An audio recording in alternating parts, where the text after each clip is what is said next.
Good evening. There was no proper care plan and no bed in a special unit for Charlotte Bevan as she battled an overwhelming mental illness after giving birth to her daughter Zaani. Today, a coroner has ruled a chain of failures contributed to their deaths as Charlotte walked out of St Michael's in Bristol completely unnoticed, carrying her child. They were later found dead in the Avon Gorge. Charlotte had a long history of mental health problems and had stopped taking her medication because she wanted to breastfeed. This afternoon, the coroner said people failed to make a proper care plan.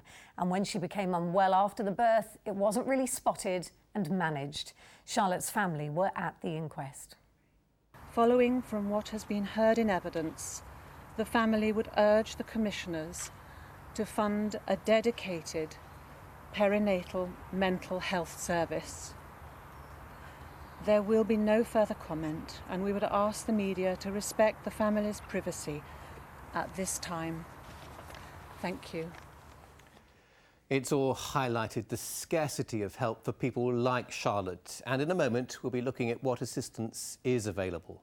But first, Andrew Plant reports on Charlotte's struggle. This is one of the final photos of Charlotte Bevan, the new mum smiling to the camera, pictured with her partner Pascal and their newborn baby daughter. 4 days after she gave birth, Charlotte left her side room at St Michael's Hospital. Cameras captured her journey, first fetching baby Zaani from her cot, then wearing just hospital slippers and without a coat. She made her way out of the maternity unit, across the entrance hall and out through the front doors. The clock on the CCTV showed that Charlotte walked out of those doors at exactly 36 minutes past 8 on the evening of the 2nd of December last year. Out here it would have been just a couple of degrees above freezing, and it's now clear that she had already decided where she was going. The last sighting of Charlotte alive was on another CCTV camera. That was as she crossed the road, and it was 6 minutes past 9. So she'd walked a little bit more than a mile and a half in 30 minutes. Police think that by the time they were called, it was probably already too late to save her and her baby. It's those first hours and days where the risk is at its highest, and it can come on quite suddenly. At her inquest, it became clear that Charlotte was a high-risk patient. She had a long history of mental health problems. She'd been on medication to control her schizophrenia, but had stopped taking it weeks before the birth. One of the really frightening things about the risk posed to women who have bipolar illness or schizoaffective disorder is that it comes on very abruptly in the early days following delivery and takes everybody by surprise.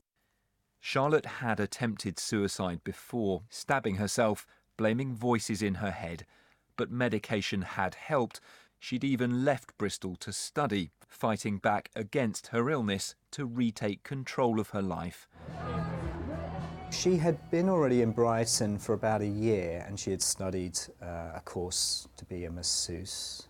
3 years ago in Brighton, Charlotte shared a flat with her friend Anil. I think on most days, if I turn the clock back to when she was here, she was fine. But there were trigger moments that would set her off into a depression. In giving birth and bringing somebody else into the world, there should have been a light there for her in that darkness. It's now clear that by the time the search for Charlotte started, it was too late to find her and Zaani alive.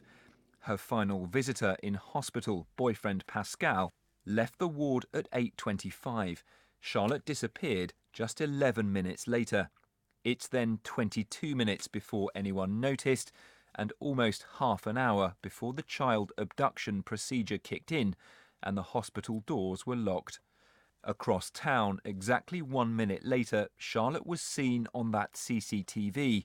By the time the search started, it was 38 minutes after she vanished.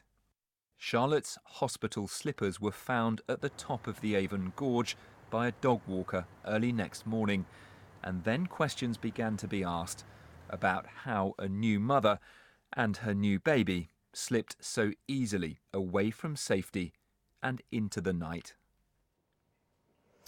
Well, Andrew Plant's outside St Michael's Hospital now. Andrew, lots of questions have been asked. What answers has this inquest brought? Alex, we've waited more than 10 months for this inquest. Then over the past 10 days, we've heard lots of evidence, more than 40 pieces of evidence for the coroner to consider. Lots of it to do with Charlotte Bevan's previous mental health history. Now, we know that when she came to give birth here at St Michael's Hospital at the end of November last year, she was psychiatrically assessed 3 times, in fact, over the period of 36 hours. I just want to read you some of the notes that were written about her mental state at that time.